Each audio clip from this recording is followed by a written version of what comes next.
Welcome back to Everything Whiskey. I'm Callum. I'm Sam. And today we're having a look at the Wild Turkey Rye.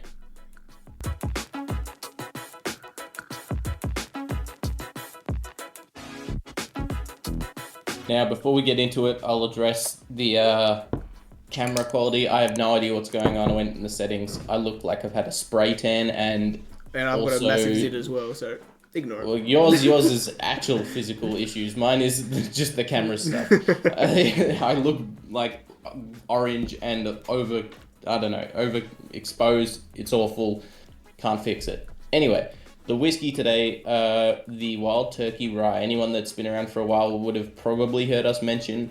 This is our first ever rye experience. Was 2016. Yeah. I would have said thereabouts. And basically we hated it.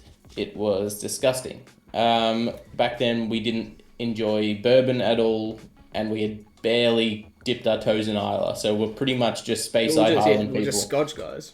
Yeah. So fair enough, I guess. But yeah, basically this is us trying it now that we actually enjoy bourbon and enjoy rye more specifically, to see where it, stacks up with a better kind of more experienced palate. So just backstory wise for the rye, Wild Turkey has, spec wise, this is non-age statement. It is chill filtered and it's 40.5%. Yeah. Now there is also a Wild Turkey Rye 101, which is the 50.5, yeah. Yeah.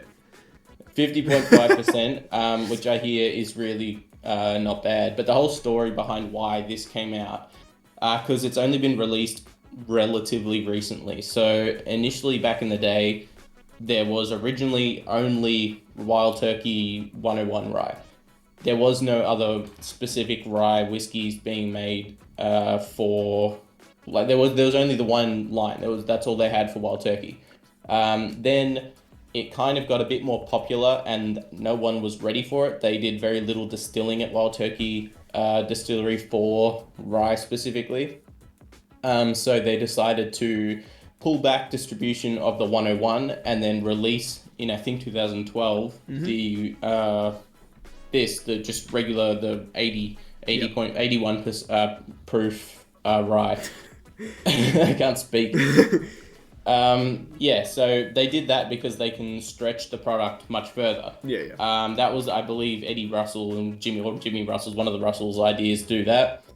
And then that kind of worked as more for like cocktails and stuff. It ended up being used for, but it just helped them produce more as they realized that rye was getting a bit more popular, and they kind of ramped up the production of rye. Yep. Now they expanded production for the 101 rye as well, so they're both equally obtainable. But from what I hear, the 101 is much, much better. Yeah. Which, wouldn't be surprised. Have you smelt this? No. I can see why we didn't like this. This is very, It's not offensive. It's black tea herbal forward. It's like lemon myrtle. I don't know. Yeah, it's like a herbal tea. It's like lemon myrtle, black tea, green tea. It's just not vanilla. Especially to like a beginner, this isn't what whiskey should smell like. This is very... It's just it's herbal. not. It's weird. But it's quite thin. It's smelling it's very thin. thin, yeah. Thick vanilla. Yeah, there's It doesn't smell bad. It smells. It smells weird. It's all. It's got the floral notes of a Japanese whiskey as well. A little bit, yeah. Like flower petals. Getting a lot of vanilla. Yeah. The spice isn't too prominent on the nose. Touch of barrel. Yeah, But it's less. It's less, exactly. It's less rye spiciness, which is what people normally think of with rye, and more rye, like just the herbaceousness of it, just the kind of like literal, green tea leaves, and for me, I'm getting like kind of this weird like lemon oil kind of. Yeah, I'm getting that lemon going on. Yeah, it's just something weird, and a decent amount of vanilla. More like a white caster sugar for me. It's like a really thin, extremely sugary kind of thing. Yeah, it's brittle. I think it smells pretty thin, but we'll give it a taste. It's nice, but it's not what what I expect from a. There's not that spicy rye. It's basically the exact same as the nose. Yeah, it's just very black tea herbal. Bit of floral. Yeah, sweetness. It's got some cool sounding notes, but it's too flat to be interesting. It's like a flat soda. It is a little. I wouldn't call it flat. It's just not. It's not exactly lively either. It maintains. It is kind of dancing on my tongue a little bit. I want to try the 101. That would be amazing. I bet you anybody. I think the 101 would be much better. I do believe that this is like the barely rye mash bill that they do though. I think it's like 51% or something. It's like just over 50% rye in the mash bill. But I'm also not getting like a clearly. This is a super high corn mash bill rye. You know, and it's like, it tastes quite bourbony. Yeah. It doesn't. It's none. It's neither. It's like, I don't know. It's just a weird one. It's just something that it's a flavor that I haven't come across before. Like this is probably when it comes to ryes and uniqueness. This and Manhattan rye are probably the ones that sit like outside the regular.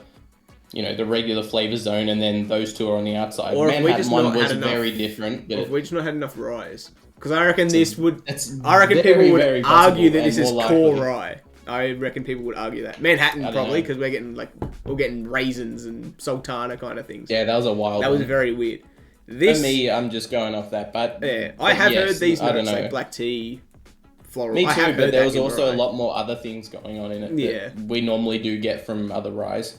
Like for me, like the Knob Creek rye, even that Templeton one was like damn good. Not the age statement one. There was that limited. Yeah, the limited cast strength one is the cast strength one, like 9-year-old or something like that. Yeah, look, there's definitely more of a range than I was expecting. But this one's just kind of like not sitting anywhere. It's not like super unique outside of what rye is tasting like, but it's also not. Doesn't taste what rye normally tastes like to me. It's kind of sitting in between. It's like normal notes, but with cut in half and cut down at the knees, like in the intensity and stuff. They're way softer. Yeah. I don't know. It's just a weird one. If this was like a blind pour, I genuinely think, like it's obviously got that really black tea herbal note, but I'd probably lean towards a bourbon as a category rather than rye, just based off my experience. Like I'm used to like cardamom, cinnamon, brown sugar. Like really dark, rich, spicy flavors, which this doesn't really have. Yeah, it's not clearly enough rye like character for me to be able to identify it as one easily. Yeah. It's nice though. It is enjoyable. It's totally drinkable. It's totally drinkable. But this is not going to be like if I've got any other ryes that I've had. This kind of gets beaten by all of them. I reckon out of all the ryes we've had so far, this is beaten out just because it's a little bit dull. I reckon I like it for that reason. I reckon I like it because it's that little bit dull. It's just might be good. I reckon it's just a really nice change up because it's not a bourbon. It's just a nice change up that it's similar to a bourbon, but it's not a bourbon. It's just a nice change up. Yeah. No, I don't mind it. It's just definitely not that interesting to me. But basically the whole point of this, besides a review, was to like see if we still were like completely disgusted by it like we were the first time we tried it, which we're not, so that's fine. It's not, the whiskey isn't like tainted. It's just like, unless our batch back then was. The finish is kind of like meh as well. It's just regular. It's not short, not long. Can we access the 101 rye here? Because from what I remember seeing it, but from my experience from like the 101 to the regular bourbon Wild Turkey, there's a big step up. Wild Turkey, the base one is nice, but the 101 is a lot better. And I imagine it's going to be the same for the rye. Yeah. No, I think you're probably right. We'll try and get our hands on it. I don't remember seeing it, but that might be because... Probably get it on Nick's or something, to be honest. Yeah, I think that's probably more likely. But it also might be because, like, whenever we see it, we just think it's the regular one. Because they look exactly the same, except for the little 101 on it. Alrighty, if you like this episode of Everything Whiskey, leave us a like. If you want to see future episodes from us, maybe consider hitting that subscribe button. If you do, we'll see you in the next one. Cheers. Cheers.